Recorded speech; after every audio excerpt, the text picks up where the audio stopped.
আজকে বাংলাদেশে কিন্তু কোনো আওয়ামী লীগ নাই, এখন সবাই বিএনপি হয়ে গেছে। এই স্বৈরাচার শেখ হাসিনার সরকার বাংলাদেশের ক্রীড়াঙ্গনকে ধ্বংস করে ফেলেছে। আমরা কিন্তু ক্রীড়াঙ্গনে কখনো দলীয়করণ করি নাই। এই স্বৈরাচার সরকার রাষ্ট্রীয় প্রতিষ্ঠানগুলোকে ধ্বংস করে ফেলেছিল। বাংলাদেশে কোনো স্বৈরাচারের স্থান হতে পারে না। তিনি একজন রাজনৈতিক পরিবারে জন্মগ্রহণ করেও তিনি রাজনীতির ধারে কাছেও ছিলেন না। তিনি বাংলাদেশের আজকের ক্রিকেটের যে দৃঢ় অবস্থান, সুদৃঢ় অবস্থা, সেটির ভিত্তি স্থাপন করেছিলেন এই মরহুম আরাফাত রহমান কোকো। তার নেতৃত্বে বাংলাদেশের ক্রিকেটে যে ডেভেলপমেন্ট হয়েছে, যে অবকাঠামো তৈরি হয়েছে, সেটার উপর ভিত্তি করে আমাদের বাংলাদেশের বর্তমান ক্রিকেটের অবস্থা।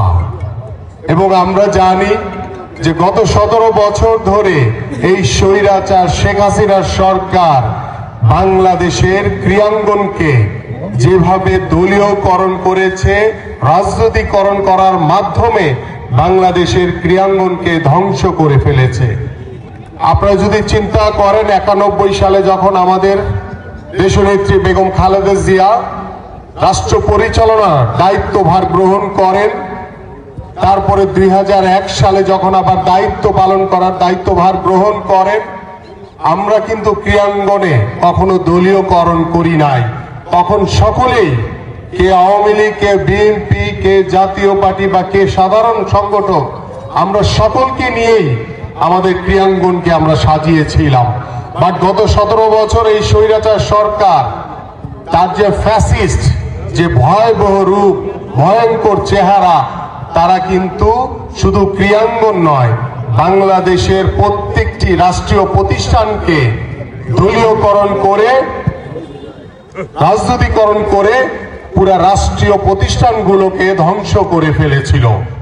সেই ধ্বংসস্তূপ থেকে টেনে তোলার জন্য, পুনর্গঠন করার জন্য আমাদের মাননীয় ভারপ্রাপ্ত চেয়ারম্যান জনাব তারেক রহমান বাংলাদেশের রাষ্ট্র কাঠামো মেরামতের জন্য 31 দফার একটি রূপরেখা দিয়েছেন।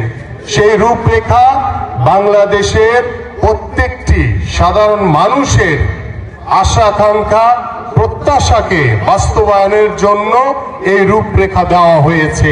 আজকে আমরা বাংলাদেশের জনগণের যে প্রত্যাশা, একটি অবাধ সুষ্ঠু নির্বাচন, সেই নির্বাচনের মাধ্যমে বাংলাদেশে যখন জনগণের সরকার প্রতিষ্ঠা হবে, সেই জনগণের সরকার এই 31 দফার যে রূপরেখা পরিপূর্ণভাবে বাস্তবায়ন করে বাংলাদেশের রাষ্ট্র কাঠামোকে পুনর্গঠন করার নেতৃত্ব দিবেন বিএনপির ভারপ্রাপ্ত চেয়ারম্যান জনাব তারেক রহমান।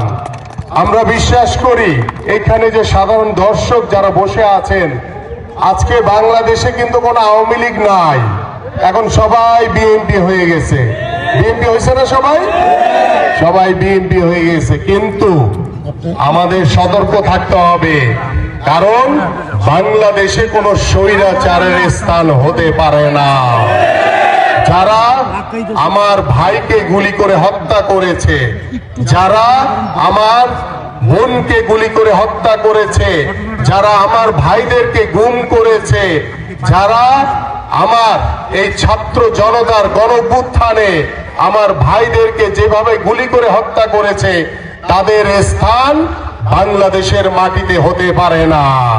আমরা এই অন্তর্বর্তীকালীন সরকারের কাছে বারবার আহ্বান করছি যে আপনারা, বাংলাদেশ এখন স্বৈরাচার মুক্ত হয়েছে, বাংলাদেশ নতুনভাবে স্বাধীন হয়েছে, কিন্তু স্বৈরাচারের প্রেতাত্মারা, ষড়যন্ত্রকারীরা বিভিন্ন রাষ্ট্রীয় প্রতিষ্ঠানে এবং ক্রীড়াঙ্গনেও, সংবাদ মাধ্যমে এখনো স্ব পদে বহাল রয়েছে।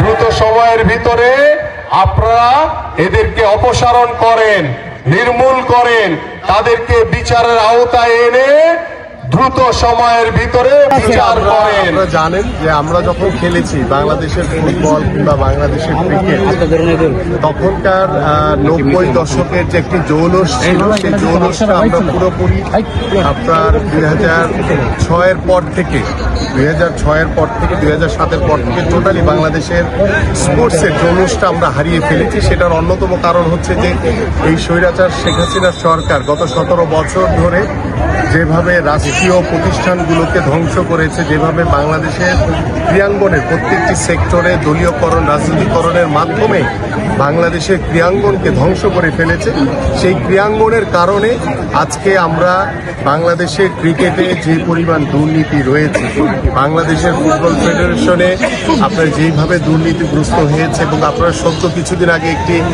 বাংলাদেশ ফুটবল ফেডারেশনের নির্বাচন হয়েছে, আপনারা দেখেছেন সেখানে 2-1 ছাড়া বাকি সবাই কিন্তু আওয়ামী লীগের যারা বিগত সময়ে ছিলেন, সেই আওয়ামী লীগেরই কিন্তু নতুন করে পুনর্বাসন হয়েছে।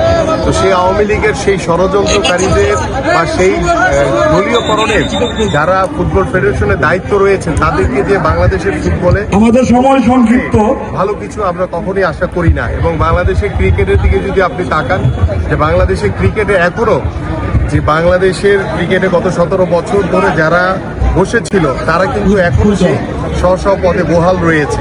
তো বাংলাদেশে যে গত 17 বছর ধরে যে আন্দোলন, যে সংগ্রাম, যে স্বৈরাচার বিরুদ্ধে আমরা যে স্বৈরাচারকে বাংলাদেশ থেকে মুক্ত করেছি, বাট বাংলাদেশ স্বৈরাচার মুক্ত হলো, কিন্তু বাংলাদেশের রাষ্ট্রীয় প্রতিষ্ঠান থেকে বা ক্রীড়াঙ্গন থেকে এখনো স্বৈরাচার মুক্ত হয়নি। তো স্বৈরাচার মুক্ত যখন হতে পারবো, তখন বাংলাদেশের ক্রীড়াঙ্গনে আমি শুধু একটি কথাই বলবো যে আমাদের একদম গ্রাসরুট লেভেল থেকে যদি আমরা যতদিন না শুরু করতে পারবো, বাংলাদেশের ক্রীড়াঙ্গনের কোনো সেক্টরই কোনো ডেভেলপমেন্ট আমরা করতে পারবো না। এবং আমাদের বাংলাদেশ জাতীয়তাবাদী দল বিএনপির ভারপ্রাপ্ত চেয়ারম্যান জনাব তারেক রহমানের যে ভবিষ্যৎ পরিকল্পনা রয়েছে বাংলাদেশের ক্রীড়াঙ্গন নিয়ে, সেটি আমরা পর্যায়ক্রমে আপনাদের মাধ্যমে বাংলাদেশের জাতির সামনে উপস্থাপন করব।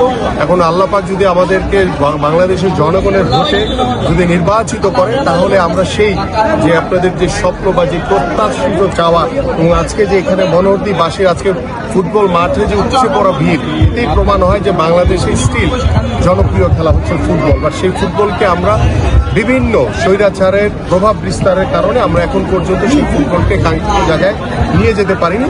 বাট আমরা আশাবাদী, ইনশাল্লাহ স্বৈরাচার মুক্ত বাংলাদেশে যখন একটি সুন্দর অবাধ সুষ্ঠু নির্বাচন হবে, সেই নির্বাচনে জনগণের ভোটে যখন নির্বাচিত সরকার আসবে, সেই সরকার ইনশাল্লাহ বাংলাদেশের স্পোর্টসকে অনেক দূর এগিয়ে নিয়ে যেতে পারবে বলে আমি বিশ্বাস করি।